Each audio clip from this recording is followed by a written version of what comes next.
worship.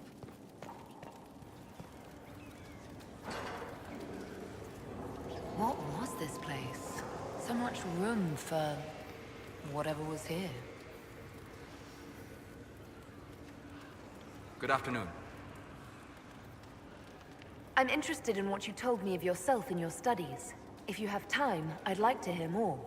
You continue to surprise me. All right, let us talk. Preferably somewhere more interesting than this.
Why here?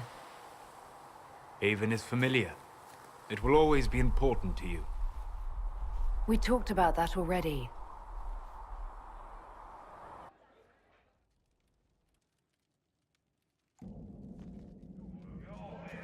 I sat beside you while you slept, studying the anchor.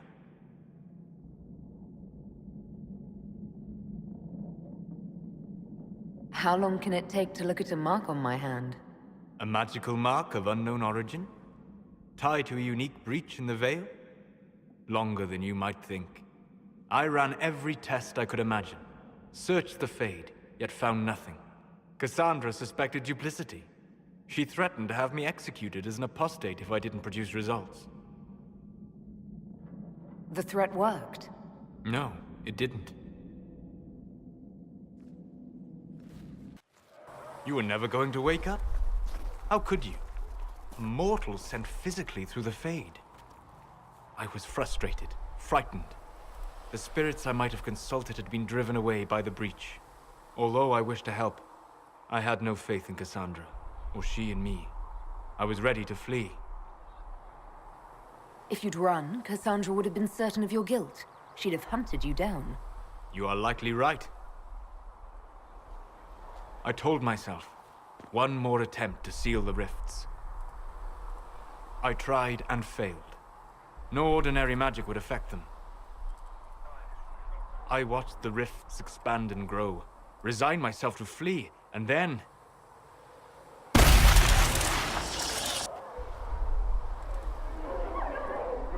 It seems you hold the key to our salvation.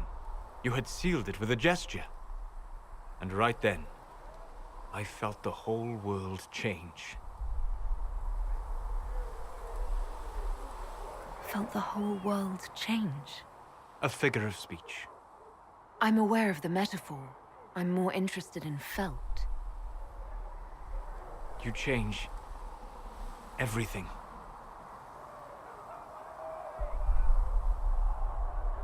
Sweet talker.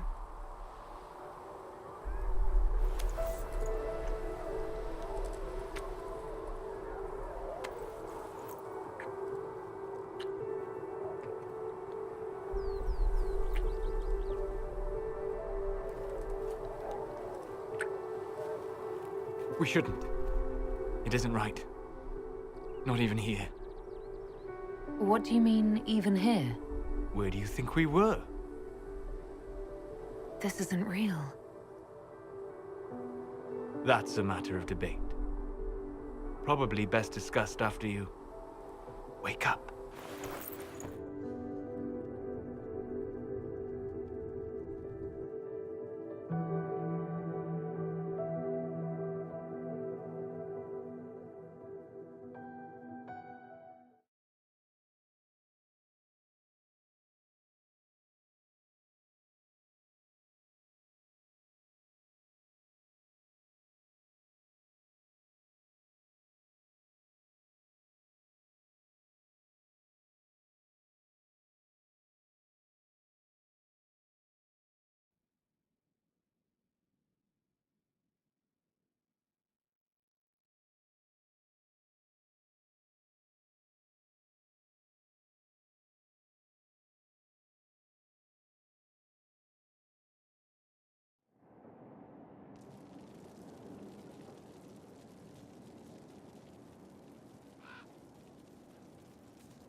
Sleep well?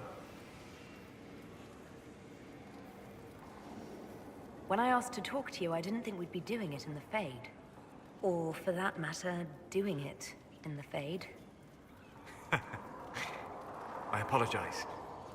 The kiss was impulsive and ill-considered, and I should not have encouraged it. You say that, but you're the one who started with tongue. I did no such thing. Oh, does it not count if it's only Fade tongue? It has been a long time, and things have always been easier for me in the Fade. I am not certain this is the best idea. It could lead to trouble. I'm willing to take that chance, if you are. Maybe, yes. If I could take a little time to think. There are considerations. Take all the time you need. Thank you. I am not often thrown by things that happen in dreams, but I am reasonably certain we are awake now. And if you wish to discuss anything, I would enjoy talking. I need to know more about Corypheus. We spoke of this on our travels to Skyhawk. What more can I tell you?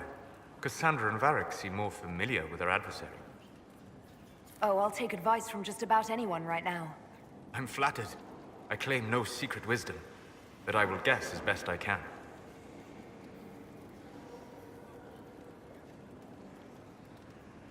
What can you tell me about the source of Corypheus's power? According to the law, the ancient Magistars of Devinter received guidance from the old gods. Corypheus commands a false archdemon, a corrupted old god. This suggests he no longer sees himself as their minion. Some of his unique power comes from the corruption of the Blight. The rest may come from the orb he carries. I would like to know more about the orb he carries. As I said, that must be the means by which he created the breach. I suspect the blast that destroyed the Conclave was more accident than anything. The result of unlocking power that had sought release for ages. What I cannot understand is how he managed to survive such an explosion. You said that you believed the orb is elven. I never would have believed a Devinter mage could unlock such a powerful relic. It clearly enhances his abilities, giving him access to power he should never have known. Like the power to control the archdemon. Indirectly, one assumes.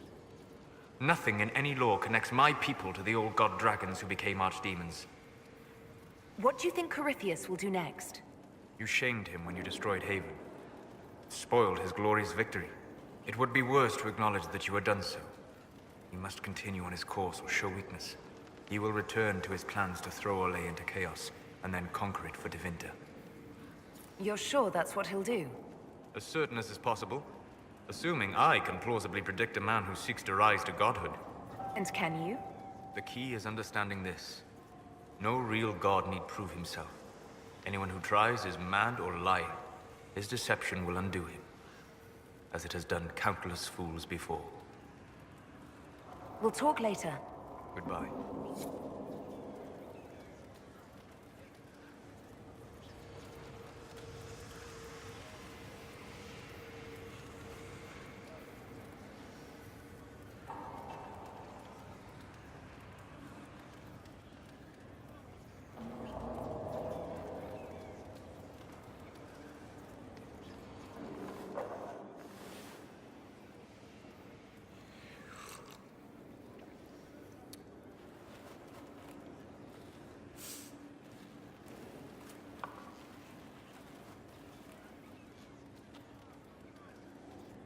Something wrong with your tea? It is tea. I detest this stuff. But this morning, I need to shake the dreams from my mind. I may also need a favor. But you don't need anything from anyone. You're known for that. One of my oldest friends has been captured by mages, forced into slavery. I heard the cry for help as I slept. When your friend was captured, how did she... It. My friend is a spirit of wisdom. Unlike the spirits clamoring to enter our world through the rifts, it was dwelling quite happily in the Fade. It was summoned against its will, and wants my help to gain its freedom and return to the Fade. I thought spirits wanted to find their way into this world. Some do, certainly. Just as many Orlesian peasants wish they could journey to exotic Rivain. But not everyone wants to go to Rivain. My friend is an explorer, seeking lost wisdom and reflecting it.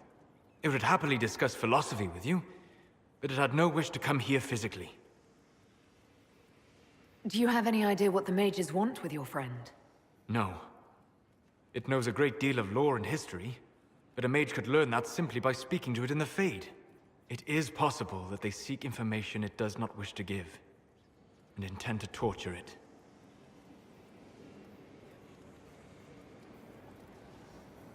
All right, Solas. Any friend of yours, apparently. Thank you. I got a sense of my friend's location before I awoke. I'll mark it on our map.